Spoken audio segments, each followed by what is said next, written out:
नमस्कार दोस्तों, स्वागत है आप सभी का रोशन जिंदगी के बेहद खास वीडियो में। दोस्तों, आज के इस बेहद उपयोगी और जानकारी से भरे वीडियो में मैं आपको एक अत्यंत महत्वपूर्ण प्राचीन आयुर्वेदिक ग्रंथ जिसका नाम अष्टांग हृदयम है, उसमें बताई गई 3 ऐसी खास और बहुत पौष्टिक दालों के बारे में विस्तार से बताने वाला हूं। इन दालों का सही तरीके से सेवन करने पर शरीर को केवल ताकत और पोषण ही नहीं मिलता, बल्कि कई पुरानी और लगातार बनी रहने वाली शारीरिक परेशानियों में भी अच्छा सहयोग मिल सकता है। यदि आप कई महीनों या वर्षों से महसूस कर रहे हैं कि शरीर जल्दी थक जाता है, थोड़ी दूर चलने या हल्का काम करते ही कमजोरी होने लगती है, तो यह जानकारी आपके लिए काफी काम की हो सकती है।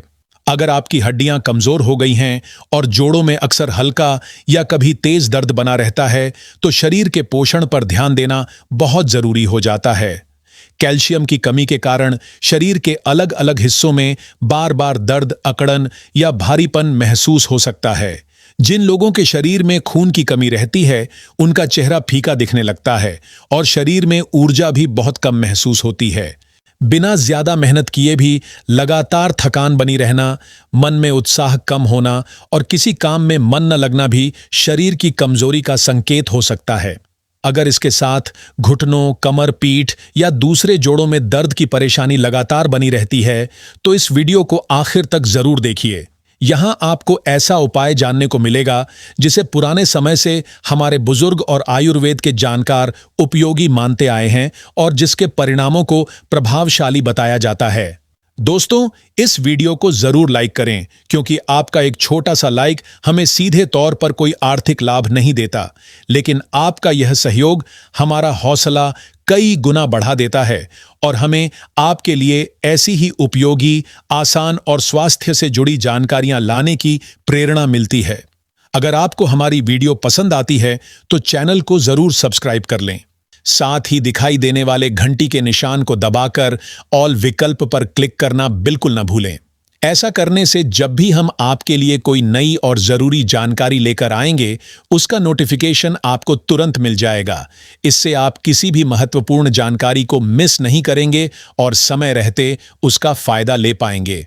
वीडियो में आगे बढ़ने से पहले कमेंट करके मुझे यह भी जरूर बताइए कि आप मुझे कहां से देख रहे हैं। क्या आप दिल्ली, पटना, इंदौर या लखनऊ से जुड़े हुए हैं? मैं हर एक कमेंट को ध्यान से पढ़ता हूं और आपकी प्रतिक्रिया का इंतजार करता हूं।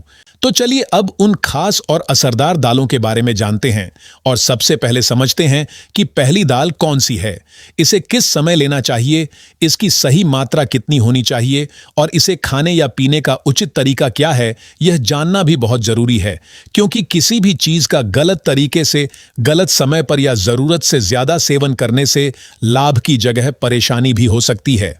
तो दोस्तों, सबसे पहली और शरीर को अधिक ताकत देने वाली दाल जिसे आपको अपनी रसोई में जरूर शामिल करना चाहिए, उसका नाम है कुल्थी की दाल। अंग्रेजी में इसे हॉर्स ग्राम कहा जाता है। इसे पोषण से भरपूर दालों में गिना जाता है, क्योंकि इसमें शरीर के लिए जरूरी प्रोटीन और कई पोषक तत्व अच्छी मात्रा में पाए जाते हैं। कुछ लोग मजाकिया तरीके से इसे दूसरे ग्रह से आई प्रोटीन वाली दाल तक कह देते हैं, क्योंकि इसके फायदे सुनकर बहुत से लोग हैरान रह जाते हैं। यह दाल शरीर में ताकत, काम करने की क्षमता और सहन शक्ति बढ़ाने में सहयोग कर सकती है। शायद इसी कारण अंग्रेजी में इसका नाम हॉर्स ग्राम रखा गया होगा। पुराने समय में खासकर गांवों में रहने वाले लोग, पहाड़ी इलाकों के निवासी और बहुत ठंडे क्षेत्रों में रहने वाले लोग इस दाल का नियमित रूप से उपयोग करते थे। हमारे दादा, नाना और बुजुर्गों का मानना था कि कुल्थी शरीर में जोश, ताकत और मेहनत सहने की क्षमता को बढ़ाने में मदद करती है। जो युवक सेना भर्ती की तैयारी करते हैं या रोजाना भारी शारीरिक काम करते हैं, उनके लिए इसे एक उपयोगी पौष्टिक आहार माना जाता रहा है। कुल्थी की दाल आंखों की सेहत को सहारा देने में भी उपयोगी मानी जाती है। यह बालों को पोषण देने, उनका झड़ना कम करने और उन्हें मजबूत बनाने में सहायता कर सकती है। जिन लोगों में खून की कमी रहती है या जिनकी हड्डियां बहुत कमजोर हो चुकी होती हैं, उनके भोजन में भी यह दाल उपयोगी हो सकती है। यही कारण है कि मैंने इस दाल को सबसे पहले स्थान पर रखा है, क्योंकि इसे धरती पर मिलने वाली बहुत पौष्टिक और बल देने वाली दालों में से एक माना जाता है। अब जान लेते हैं कि इसका सेवन कैसे करना चाहिए, कितनी मात्रा में करना उचित है और इसे किस समय लेना चाहिए। रात को सोने से पहले कुलथी की दाल के लगभग 3 चम्मच अच्छी तरह साफ पानी में भिगोकर रख दें। ध्यान रखने वाली बात यह है कि अगर मौसम गर्मियों का है तो 3 चम्मच से अधिक कुलथी की दाल का इस्तेमाल बिल्कुल नहीं करना चाहिए। जिन लोगों की पित्त प्रकृति अधिक होती है, यानी जिनके चेहरे पर बार बार फोड़े, फूंसियां, मुहासे या जलन होती रहती है, उन्हें इसकी मात्रा कम रखनी चाहिए। जिनके पेट में अक्सर एसिडिटी, खट्टी डकार, सीने में जलन या गर्मी की शिकायत बनी रहती है, वे केवल 1 से 1.5 चम्मच दाल ही भिगोएं। पानी में भिगोकर रखने से कुलथी की गर्म तासीर कुछ हद तक कम हो सकती है और इसे पचाना आसान लग सकता है। सर्दियों के मौसम में आप इस दाल को तवे पर बिना तेल के हल्का सा भून भी सकते हैं। इसके बाद इसे मिक्सर में पीसकर बारीक पाउडर बना लें और किसी साफ एयर टाइट डिब्बे में सुरक्षित रख दें। इस पाउडर का उपयोग आप सुबह या शाम के समय भोजन के बाद हल्का गुनगुना सूप बनाकर कर सकते हैं। ध्यान रखें कि सूप बनाते समय उसमें साधारण नमक बिल्कुल न डालें। अगर बिना नमक के इसे पीना मुश्किल लगे तो स्वाद के अनुसार थोड़ा सेंधा नमक या काला नमक मिलाया जा सकता है। स्वाद और ताजगी के लिए आप इसमें थोड़ा बारीक कटा हुआ हरा धनिया डाल सकते हैं। चाहें तो थोड़ा नींबू का रस भी मिला सकते हैं, लेकिन इन दोनों चीजों को सूप हल्का ठंडा होने के बाद ही डालना चाहिए। सप्ताह में कम से कम 3 से 4 बार कुल्लथी की दाल का सूप पीना शरीर के लिए काफी लाभकारी माना जाता है। इससे शरीर में प्रोटीन की कमी पूरी करने में मदद मिल सकती है और कैल्शियम का स्तर बनाए रखने में भी सहयोग मिलता है।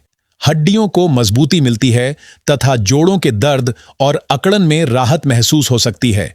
जो लोग लंबे समय से घुटनों, कमर या पीठ के दर्द से परेशान रहते हैं, उनके लिए यह दाल एक उपयोगी आहार की तरह असर दिखा सकती है। इसके अलावा जो कुलथी की दाल आपने रात में पानी में भिगोकर रखी थी, उसे अगली सुबह खाली पेट धीरे धीरे और अच्छी तरह चबाकर खाएं। इसे जल्दी जल्दी निगलने के बजाय कम से कम 10 से 15 मिनट लगाकर खाना बेहतर माना जाता है। ध्यान रखें कि कुलथी की तासीर गर्म मानी जाती है और यह शरीर को भरपूर ताकत देती है, इसलिए 3 चम्मच से ज्यादा मात्रा में इसका सेवन नहीं करना चाहिए। खासकर उन पुरुषों के लिए जो अंदरूनी कमजोरी, थकावट या ऊर्जा की कमी महसूस करते हैं, कुल्लथी की दाल उपयोगी हो सकती है। देर रात तक जागना, पर्याप्त नींद न लेना, बार बार अश्लील सामग्री देखना, अत्यधिक हस्त मैथुन करना और शरीर को आराम न देना, ऐसी आदतें मानसिक और शारीरिक थकान बढ़ा सकती हैं। ऐसे लोगों के लिए कुल्लथी की यह दाल पौष्टिक आहार के रूप में शरीर को भीतर से पोषण देने और धीरे धीरे ताकत वापस पाने में सहायता कर सकती है। चलिए दोस्तों, अब हम यह समझते हैं कि दूसरे नंबर पर हमारे अत्यंत प्राचीन, विश्वसनीय और आयुर्वेद में विशेष स्थान रखने वाले ग्रंथ अष्टांग हृदय में किस खास दाल का वर्णन किया गया है। इस दाल का नाम हमारे दादा परदादा के समय से घरों में लिया जाता रहा है और पुराने लोग इसे स्वास्थ्य बेहतर रखने के लिए नियमित भोजन में शामिल करते थे। यह दाल है हरी मूंग की दाल, जिसे आप में से अधिकतर लोगों ने अपने घर की रसोई में जरूर देखा और खाया होगा। कई लोग हरी मूंग को अंकुरित करके भी खाते हैं, जिसे आम भाषा में स्प्राउट्स कहा जाता है। इसे खासकर शरीर को हल्का, स्वस्थ और मजबूत बनाए रखने वाला भोजन माना जाता है। सुबह जल्दी उठकर दौड़ लगाने वाले, रोज व्यायाम करने वाले, एक्सरसाइज करने वाले, योग करने वाले और प्राणायाम करने वाले लोग भी इसे अपने आहार में शामिल करते हैं। लेकिन बहुत कम लोगों को सही तरह से पता होता है कि हरी मूंग की दाल खाने के पीछे आयुर्वेदिक और पोषण से जुड़ा आधार क्या है। बहुत से लोग इसे केवल हल्की दाल समझकर खाते हैं, जबकि सही तरीके से लेने पर यह शरीर को कई जरूरी पोषक तत्व दे सकती है।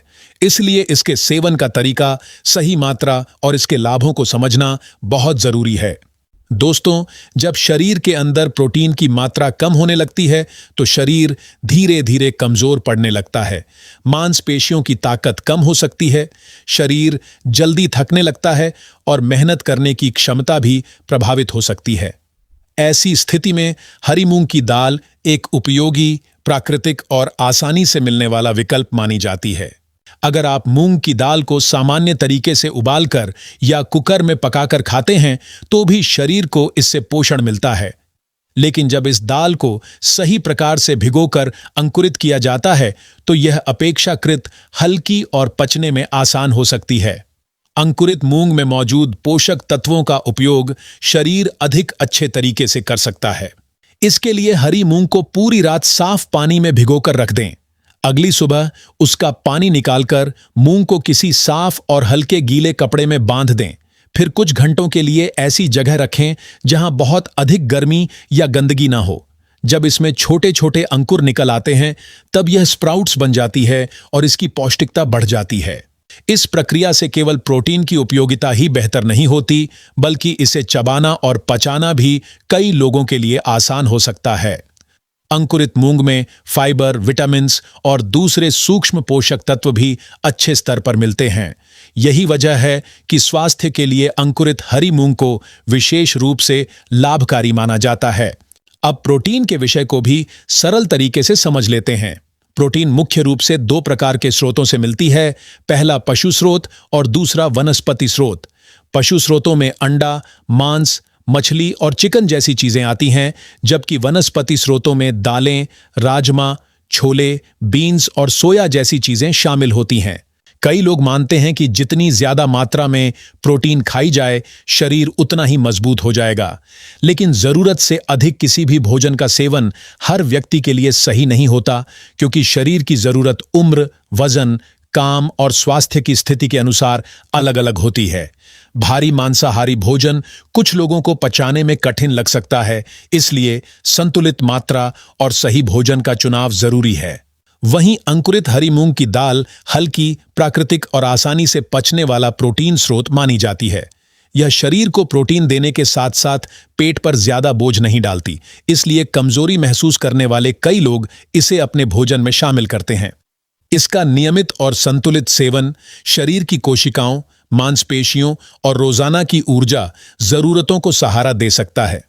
इसी कारण बहुत से लोग हरी मूंग को एंटी एजिंग फूड यानी शरीर को लंबे समय तक चुस्त बनाए रखने वाला भोजन भी कहते हैं। जब शरीर को साफ, हल्का और पोषक भोजन मिलता है तो व्यक्ति अधिक सक्रिय और ऊर्जावान महसूस कर सकता है। हरी मूंग केवल प्रोटीन का ही अच्छा स्रोत नहीं है, बल्कि इसमें भरपूर फाइबर भी मौजूद होता है। फाइबर हमारे पाचन तंत्र को स्वस्थ रखने के लिए बहुत महत्वपूर्ण माना जाता है। जब भोजन में पर्याप्त फाइबर होता है तो पेट साफ रहने में मदद मिलती है और भोजन को पचाने की प्रक्रिया बेहतर हो सकती है। इससे शरीर प्रोटीन, कार्बोहाइड्रेट, विटामिन्स और दूसरे सूक्ष्म पोषक तत्वों का सही उपयोग कर पाता है। जब पाचन तंत्र अच्छी तरह काम करता है तो उसका असर चेहरे और त्वचा पर भी दिखाई देने लगता है। चेहरे पर प्राकृतिक चमक आ सकती है, त्वचा की रंगत बेहतर दिख सकती है और शरीर भीतर से अधिक हल्का महसूस हो सकता है। इसलिए भोजन में केवल प्रोटीन पर ध्यान देना काफी नहीं है, पर्याप्त फाइबर लेना भी उतना ही जरूरी है। हरी मूंग की दाल खून की कमी यानी एनीमिया में पोषण का सहारा देने वाली दाल भी मानी जाती है। इसके अलावा जो लोग घुटनों के दर्द, जोड़ों की सूजन या आर्थराइटिस जैसी परेशानियों से जूझ रहे हैं, उनके संतुलित भोजन में यह दाल उपयोगी हो सकती है। इसका नियमित सेवन शरीर को धीरे धीरे पोषण देकर कमजोरी और थकावट कम करने में सहायता कर सकता है।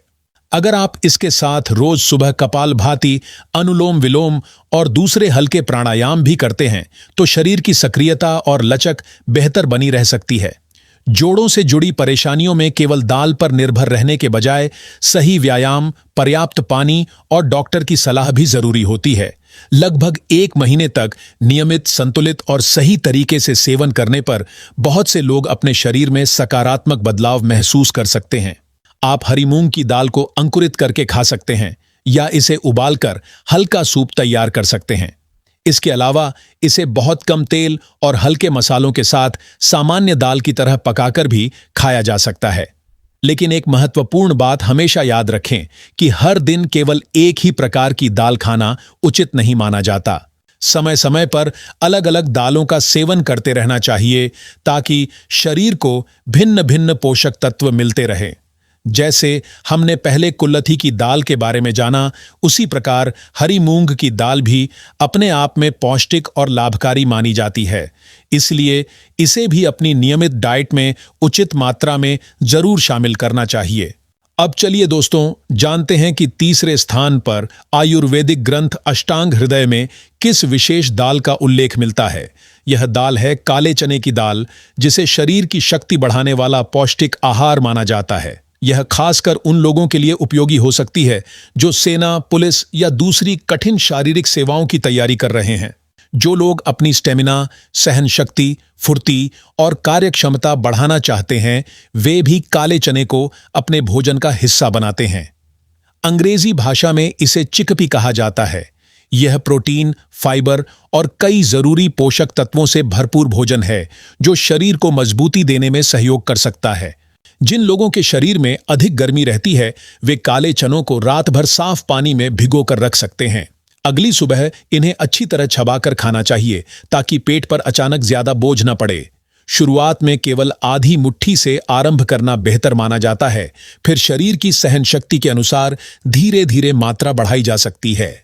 वहीं जिन लोगों को बार बार सर्दी जुकाम की परेशानी होती है या जिनकी शरीर प्रकृति ठंडी रहती है, वे भुने हुए काले चनों का सेवन कर सकते हैं। भुने हुए काले चने बाजार में आसानी से मिल जाते हैं और इन्हें हल्के नमक के साथ भी खाया जा सकता है। बहुत अधिक नमक, मसाला या तला हुआ रूप चुनने के बजाय सादा और सीमित मात्रा में खाना बेहतर रहता है। अगर आपको पेट में गैस, एसिडिटी, फोड़े फूंसियां या शरीर में अत्यधिक गर्मी जैसी परेशानी रहती है, तो काले चनों को भिगोकर अंकुरित रूप में लेना अधिक आरामदायक लग सकता है। अंकुरित चने शरीर को प्रोटीन, फाइबर और ऊर्जा देने में मदद करते हैं। यह अंदरूनी कमजोरी, थकावट, ऊर्जा की कमी और शरीर में महसूस होने वाले ढीलेपन को कम करने में सहायक हो सकते हैं।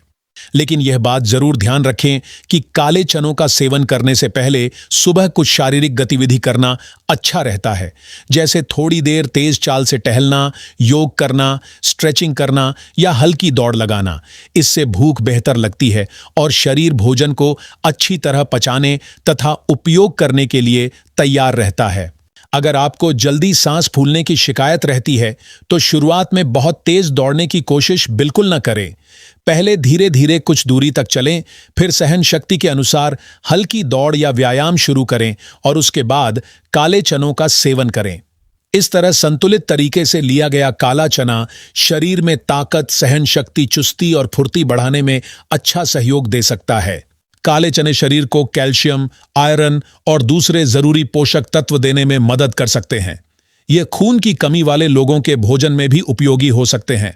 हालांकि गंभीर एनीमिया में जांच और डॉक्टर की सलाह लेना जरूरी है।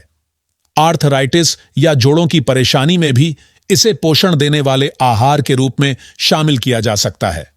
लेकिन यदि आप काले चनों का उपयोग केवल जोड़ों के दर्द या आर्थराइटिस जैसी समस्या में सहायता के लिए कर रहे हैं, तो अपने शरीर की प्रकृति और पेट की स्थिति का ध्यान रखना बहुत जरूरी है। जिन लोगों को भिगोए चने खाने से गैस, पेट फूलना या एसिडिटी होती है, वे इसे जबरदस्ती न खाएं। ऐसे लोग सीमित मात्रा में भुने हुए काले चने ले सकते हैं और लगातार दर्द, सूजन या चलने में तकलीफ होने पर डॉक्टर से जांच अवश्य कराएं। अगर आपको यह वीडियो उपयोगी लगा हो तो इसे जरूर लाइक करें, अपने दोस्तों और परिवार के साथ शेयर करें और हमारे चैनल को सब्सक्राइब करना ना भूलें ताकि आपको इसी तरह की और भी हेल्थ से जुड़ी जानकारी मिलती रहे। धन्यवाद।